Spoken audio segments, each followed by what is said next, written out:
DT news live 24 ખબર તમે ચાહો. ધંધુકા તાલુકાના રંગપુર ગામ ખાતે આરએસએસ દ્વારા વિજયાદશમી ઉત્સવ ભવ્ય રીતે ઉજવાયો. અમદાવાદ જિલ્લાના ધંધુકા તાલુકાના રંગપુર ગામ ખાતે રાષ્ટ્રીય સ્વયંસેવક સંઘ આરએસએસ દ્વારા વિજયાદશમી ઉત્સવ ભવ્ય અને ઐતિહાસિક રીતે ઉજવાયો હતો. આજથી 100 વર્ષ પૂર્વે ઈસવીસન 1925ના વિજયાદશમીના પાવન દિવસે સંઘની સ્થાપના થઈ હતી. એ જ ઐતિહાસિક ક્ષણને યાદગાર બનાવવા માટે રંગપુર ગામે વિશેષ કાર્યક્રમનું આયોજન કરવામાં આવ્યું હતું. આ પ્રસંગે સંઘના સ્વયંસેવકો ઉપરાંત તાલુકાના અનેક ગામના આગેવાનો મોટી સંખ્યામાં ઉપસ્થિત રહ્યા હતા. ગામના મુખ્ય માર્ગો પર સ્વયંસેવકો દ્વારા ધ્વજ સાથે પથ સંચાલન કરવામાં આવ્યું હતું, જેમાં સમાજના લોકો ઉત્સાહભેર જોડાયા હતા. ત્યારબાદ જાહેર કાર્યક્રમ યોજાયો હતો, જેમાં મુખ્ય અતિથિ શ્રી દીપક બાપુ રામદેવ પુત્રમ રામદેવજી મહારાજની જગ્યા રંગપુર તથા મુખ્ય વક્તા શ્રી દીપક જાની હાજર હતા.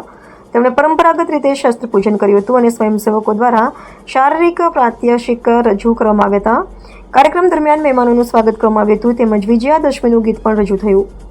વક્તાશ્રીએ પોતાના ઉદ્બોધનમાં સંઘના શતાબ્દી વર્ષ દરમિયાન થનારા વિવિધ કાર્યક્રમોની વિગત આપી, જેમાં વ્યાપક ઘર સંપર્ક અભિયાન, મંડળ અને વસ્તી સ્તરે હિન્દુ સંમેલન, તાલુકા તથા નગર સ્તરે સદભાવ બેઠક, જિલ્લા સ્તરે પ્રમુખ જનગોષ્ઠી તથા યુવા કાર્યક્રમોનો સમાવેશ થાય છે. સાથે જ વિજયાદશમીનું મહત્વ, સંઘના લક્ષ્યો, રાષ્ટ્ર નિર્માણના સંઘનું યોગદાન, સ્વયંસેવકોનો ત્યાગ બલિદાન અને સમાજને રાષ્ટ્ર નિર્માણમાં જોડવા માટેનું આહવાન પણ કરવામાં આવ્યું હતું. આ રીતે રંગપુર ગામે ઉજવાયેલો આ વિજયાદશમી ઉત્સવ ધંધુકા તાલુકા માટે ઐતિહાસિક અને પ્રેરણાદાયી બની રહ્યો હતો. રિપોર્ટર સી કે બાર.